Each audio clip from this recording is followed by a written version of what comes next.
Sabia que é impossível roncar e sonhar ao mesmo tempo? Pode parecer surpreendente, mas essas duas atividades não ocorrem simultaneamente.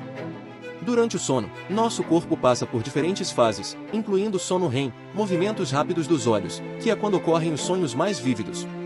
Nessa fase, os músculos da garganta e da língua relaxam, impossibilitando o ronco. Portanto, quando estamos sonhando, o ronco fica temporariamente interrompido. Se você gostou, se inscreva no canal para mais vídeos como esse.